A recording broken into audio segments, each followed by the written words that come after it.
আসসালামু আলাইকুম। System academic কেয়ারের পক্ষ থেকে জানাই আন্তরিক সালাম ও শুভেচ্ছা। আমি আজ শুরু করছি অষ্টম শ্রেণীর গণিত অধ্যায় 1। বন্ধুরা, আমি এখানে যশোর বোর্ড 2016 এর একটি কোশ্চেন সলভ করব, সৃজনশীল কোশ্চেন। উদ্দীপকে দেওয়া আছে 7, 11, 15, 19, 23, 27 একটি সংখ্যা প্যাটার্ন। বলছে 40-কে দুটি বর্গের অন্তর আর 100-কে দুটি বর্গের সমষ্টি। এখন দুটি বর্গের অন্তর মানে কি, মনে করি x একটা সংখ্যা আর y একটা সংখ্যা, দুটি বর্গ, তাহলে এটা বর্গ মানে স্কয়ার, আর অন্তর মানে বিয়োগ। আর যদি সমষ্টি বলি, জাস্ট এখানে একটা সংখ্যা স্কয়ার মানে বর্গ অর্থাৎ অন্তর মানে বিয়োগ, আর সমষ্টি মানে যোগ। এটা হলো আমাদের বেসিক বিষয়, এটা সবাই আমরা বুঝতে পারি। অন্তর মানে বিয়োগ আর সমষ্টি মানে যোগ। তাহলে দুটি x একটা সংখ্যা, y একটা সংখ্যা, দুটি সংখ্যার স্কয়ার মানে বর্গ, তো দুটি সংখ্যার বর্গের অন্তর। ওকে, ক নাম্বার কোশ্চেনটা শুরু করলাম। ক নাম্বার ম্যাথে দেওয়া আছে 40-কে, তাহলে আমরা এখানে 40 লিখি। 40 সমান আমরা ভাঙবো। ভাঙার জন্য খেয়াল করি কিভাবে আমরা ভাঙবো। এখন দেখেন, এখানে আমরা 2 দিয়ে শুরু করে 2 এর স্কয়ার 4, 3 এর স্কয়ার 9, 4 এর স্কয়ার 16, 5 এর স্কয়ার 25, 6 এর স্কয়ার 40। তাহলে কিন্তু আমরা 40 এর জন্য যে কোনো মান লিখতে পারি। তাহলে আগে দেখেন এই 40 সংখ্যাটা কোথায় আসে, এখানে। যদি আমি বলি অন্তর, তাহলে অন্তর বললে বড়টা আসবে, অর্থাৎ কারণ কি 49 থেকে কোনো মান বিয়োগ করলে কিন্তু কি হবে, 40 হবে। আর যদি সমষ্টি বলে তাহলে আগেরটা হবে, কারণ 36 এর সাথে কোনো মান যোগ করলে কিন্তু কি হবে, 40 হবে, যোগ করতে হবে। এজন্য অন্তর বললে বড়টা হবে আর সমষ্টি বললে ছোটটা হবে। এবং আমরা খেয়াল করি 40, তাহলে আমরা এখানে দেখেন 40 সংখ্যাটার মাঝখানে 36 আর 49। নর্মালি কিন্তু আপনারা মানে একটা অঙ্ক শিখেন যে 40 দিলাম আমরা মুখস্থ করে দেয়, কিন্তু পরীক্ষার সময় মানটা চেঞ্জ করলে কিন্তু অনেক ঝামেলা, তখন কিন্তু আপনারা পারবেন না। আর এই জন্য এই বুদ্ধি শেখানো। তাহলে 40 কি লিখবো আমরা, 36। আমাদের বসে কিন্তু অন্তর, আমি দেখালাম 36 আর কত হলো 40, হ্যাঁ একটা পেয়ে গেলে পরে 4, তাহলে কত হলো 6 এর স্কয়ার 2 এর স্কয়ার। আমরা কিন্তু সমষ্টি করলাম, বোঝার জন্য করলাম। বা যদি অন্তর বলি তাহলে কিন্তু অবশ্যই হবে কি, বিয়োগ। এই জন্য আমাদেরকে সমষ্টি বললে আগেরটা নিতে হবে আর অন্তর বললে পরেরটা নিতে হবে। আমরা একটা সমষ্টি দেখালাম। তাহলে অন্তর বললে আমরা কি করব, 40 সংখ্যাটা ঠিক 36 আর 49 এর মাঝখানে, তাহলে অন্তর বললে আমরা বড়টা নিব, তাহলে কি 49। এখন দেখেন 49 থেকে কত বিয়োগ করলে 40 হয়, 9। জাস্ট ভেঙে দেন, তার মানে 49 মানে কত, 7 এর স্কয়ার, 9 মানে 3 এর স্কয়ার। তার মানে 40কে দুটি বর্গের অন্তর রূপে প্রকাশ করা হয়ে গেল। এখন 100-কে দুটি বর্গের সমষ্টি। এখন 100 খেয়াল করেন, 100 সংখ্যাটা কার মাঝখানে, এই যে আমি তাহলে 11 এর স্কয়ার কত হলো, 110। এই 100 মানে এখানে, কার মাঝখানে না, কিন্তু আমাকে দেখাতে হবে দুটি বর্গের কি রূপে, সমষ্টি রূপে। তাহলে সমষ্টি বললে কিন্তু অবশ্যই আগেরটা হবে, মানে 81 হবে আর পরেরটা, এখন পরে তো সংখ্যাই নাই। আপনি এখানে 81 পরে তো আমার সংখ্যাটা এখানে পড়ে গেল, এই যে এখানে। এই জন্য আমাদেরকে 81 না নিয়ে কত হবে, আগেরটা হবে। মানে এটা তো হবেই, 100 বলছি, আগেরটা এই সম্পর্ক এটা নিয়ে। 2-1 ক্ষেত্রে দেখা যায় যে মানটা এখানে আসতেছে না, তখন হাইস্ট এখানে একটা বাড়তে পারে বা একটা, আপনাকে তো সম্পূর্ণ লাগলো না, অনলি একটা মান বাড়তে পারে। 90% ক্ষেত্রেই এই মানটা আগেরটা নিলে হয়, 2-1 ক্ষেত্রে ব্যতিক্রম। কারণ এখানে 100টা কিন্তু এর আগেও না, কারণ এখানে 100টা এই ঘরের মধ্যে, সেক্ষেত্রে ঠিক এটা না নিয়ে এটা। আমরা ট্রায়াল দিয়ে দেখি, যদি আমরা 81 নেই, 100 থেকে কিন্তু বাকি থাকে কত, 19। আমাদের বসে কিন্তু এখানে সমষ্টি ঠিক আছে, 81 হবে, 9 না 81, বাট 19 কিন্তু বর্গ সংখ্যা না, এই জন্য এখানে এটা হচ্ছে না। সেক্ষেত্রে আমাদেরকে আসতে হবে আগের সংখ্যাটা, আর কিছু না। তাহলে হবে 64। তাহলে 64 কত হলে, আর 36 হলে 100, সমান হলো 8 এর স্কয়ার 6 36। ইজিলি কিন্তু হয়ে গেল। আপনারা কিন্তু নর্মালি মুখস্থ করেন, আমি সেটা একটা বুদ্ধি শেখালাম, আশা করি আপনারা বুঝতে পারছেন। শুরু করলাম খ নাম্বার ম্যাথটি। তাহলে বলছে কি যে খ নাম্বার ম্যাথটি হলো উদ্দীপকের প্রদত্ত সংখ্যাগুলো কোন নিয়মে প্যাটার্নভুক্ত তা ব্যাখ্যা এবং যে কোনো পদ নির্ণয়ের জন্য ক চলকের সূত্র। তাহলে আমরা এটা উদ্দীপকের প্যাটার্ন লিখি। তাহলে লিখি আমরা প্যাটার্নটির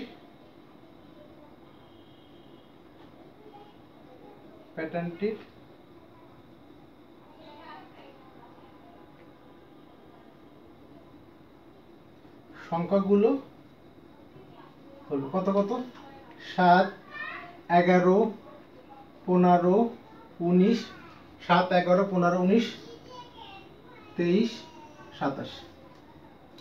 এখন দেখেন আমরা এখানে একটা বড় লেখা লিখতে হয়, আর সে লেখাটার জন্য আমরা লেখাটা অনেক সময় খাতায় শুরু করি, দেখা যায় লেখাটা এখান থেকে শুরু করে এই পর্যন্ত চলে আসে। লেখাটা হলো পাশাপাশি দুইটি সংখ্যার পার্থক্য। তো লাস্টে আমরা এখানে লিখব পার্থক্য, মানে উল্টা আনবো, তাহলে আর ভুলটা হবে না। দুইটি সংখ্যার পার্থক্য, তাহলে এখানে লিখবো সংখ্যার, এখানে আমরা লিখবো সংখ্যার। আর কি লিখবো? দুইটি সংখ্যার, এখানে লিখবো দুইটি, আর এখানে লিখবো পাশাপাশি। তার মানে বন্ধুরা কি হলো, আমরা একটু সেকেন্ড একটা হলো যে এই ডান পাশটিকে লেখা, আর একটা বুদ্ধি হলো ঠিক প্যাটার্ন যে লেখা আছে না, প্যাটার্ন তার একটু মানে একই মানে পাশাপাশি অর্থটা এই পাশটি লেখা পাশাপাশি, মানে এক্সট্রা এই পাশটি লিখলে লেখাটা সমান সমান হবে। তাহলে বিয়োগ করে আমরা 11 থেকে 7 দিলে কত হয়, এখানে 4, কত হয় 4, কত হবে 4, কত হবে 4 4। ওকে, পার্থক্যটা বের করলাম। বলছে যে উদ্দীপকের কোন নিয়মে অন্তর্ভুক্ত, আর এখান থেকে ক চলকের মাধ্যমে প্রকাশ। বন্ধুরা এখানে আমি একটা কথা বলি, যখন দূরের কোনো পদ চাই, যেমন এখানে কিন্তু গ নাম্বার কোশ্চেনে আমরা যখন গ নাম্বার কোশ্চেনের দূরের কোনো, যেমন 25 দূরের কোনো পদ চাইলে মাস্ট বি আমার এখানে একটা ক চলকের সাহায্যে মান লাগবে, যেটাকে বলে বীজগণিতীয় রাশি। তাহলে আমরা এই পদটি বের করতে গেলে আমরা এখানে লিখি, এখানে ব্যবধান প্রত্যেকবার 4 করে বাড়ছে, 4 করে বাড়ছে। আমাকে যদি বলতো পরবর্তী পদ বের করো, তাহলে লাস্টে 27 যোগ 4 সমান 31, আর একটা বের করতে গেলে 31 যোগ 4 সমান 35, ইজি হতো। আমরা লিখি, মনে করি প্যাটার্নটির কি বলছে এখানে, কতম চলকের সাহায্যে রাশি বের করার জন্য। মনে করি প্যাটার্নটির যেহেতু আমাদের ক চলক, তাহলে আমরা লিখি বীজগণিতীয় রাশি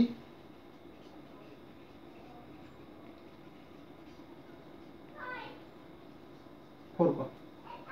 এখন দেখেন কিভাবে ফোর ক করলাম। আমি আরেকটা অঙ্ক এখানে লিখি, তাহলে বুঝতে পারবেন। মনে করেন 7 11 লিখলাম 4, পরটা হলো ব্যবধান হবে 6, পরটা হবে 8, তাহলে 7 4 11, 11 4 17 25, আর লিখবো না। এখানে কিন্তু 4 6 8, এখানে কিন্তু বীজগণিতীয় রাশি পসিবল না। আমি বারবারই বলছি, এটা খুবই ইম্পর্টেন্ট একটা কথা। বীজগণিতীয় রাশি বের করতে গেলে বা দূরের কোনো পদ 20তম, বা এখান থেকে যদি আমি 20তম বা 12তম পদ বের করতে চাই, আমার সেম মান লাগবে। যেমন এখানে 4 4, ওকে, এটা কিন্তু বীজগণিতীয় রাশি হবে, এখানে কিন্তু হবে না, আবার একবার বিয়োগ করতে হবে 2 2, এখান থেকে এটা হবে বীজগণিতীয় রাশি 2 ক। সেক্ষেত্রে কিন্তু এই মানটা বের হবে। খেয়াল করি আমরা এখানে, যেমন এখানে 4 ক আছে আপনার 7, তাহলে কিন্তু কি হবে যোগ 3, কারণ আপনি এখানে 1 দেন, তাহলে বেসিক কথা হলো যে মানটা সেম হবে সেটা হবে বীজগণিতীয় রাশির বেসিক। যেমন 4 ক 4 ক আর কি, তাহলে কয়ের মানটা 1 দেন, 4 1 4 8 3 7, 2 দেন 4 2 8 8 3 11, 3 দেন 12 3 15, সবগুলো হবে। যদি এমন না থেকে এমন থাকে, তাহলে আমাদের কিন্তু আরেকবার বিয়োগ করে মানটা বের করতে হবে। যেমন 2 2 2, তাহলে ওই মানটা হবে 2 ক, আর তখন আমাদের মানটা 4, মানে 2 দিলে হবে 1 দেন 2 1 2, আর 2 4, 2 2 4 আর 2 6, 3 দিলে 8। এটা হলো একটা সিস্টেম। দূরের কোনো মান বললে অবশ্যই এই মানটা লাগবে, সেম মান ছাড়া কখনো দূরের মান বের করা পসিবল না। এটা আমাদের হয়ে গেল। বলছে কোন নিয়মে, তাহলে লেখেন এটি 4 ক প্লাস 3 নিয়মে যে কোনো পদ নির্ণয়ের জন্য কোন নিয়মে প্যাটার্নভুক্ত, তাহলে এই নিয়মে প্যাটার্নভুক্ত। ওকে, আর কি বলছে যে কোনো পদ নির্ণয়ের জন্য ক চলকের মাধ্যমে প্রকাশ। আমাদের ক চলকের মাধ্যমে প্রকাশ করা হয়ে গেছে, কারণ আমরা এখানে যে কোনো মান দিলেই মানটা বের হবে। আমি আবারও বললাম, দূরের কোনো পদ বললে সেম মান ছাড়া কখনোই আসবে না। আর এটা বলে বীজগণিতীয় রাশি বা ক চলকের মাধ্যমে কতম পদের মান, যে কোনো একটা, সবগুলো একই লেখা। তাহলে আমাদের খ নাম্বারটা হয়ে গেল। শুরু করলাম গ নাম্বার ম্যাথটি। প্যাটার্নটির প্রথম 25টি পদের সমষ্টি নির্ণয় করো। প্যাটার্নটির প্রথম 25টি পদের সমষ্টি আমরা খ থেকে পাইছি। কি খ হতে প্রাপ্ত বীজগণিতীয় রাশি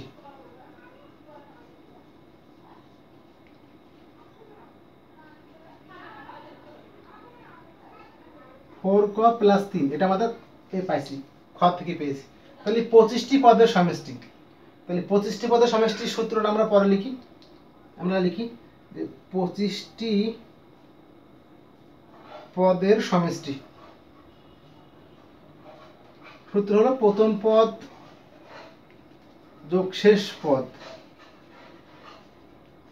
এখানে অবশ্যই ব্র্যাকেট দিবেন, ভাগ 2, এখানে পদ সংখ্যা।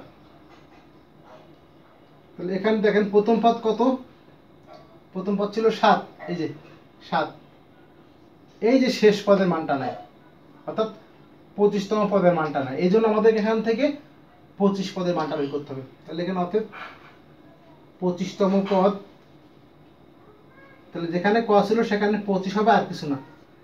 4 25 100 যোগ 3 সমান 103।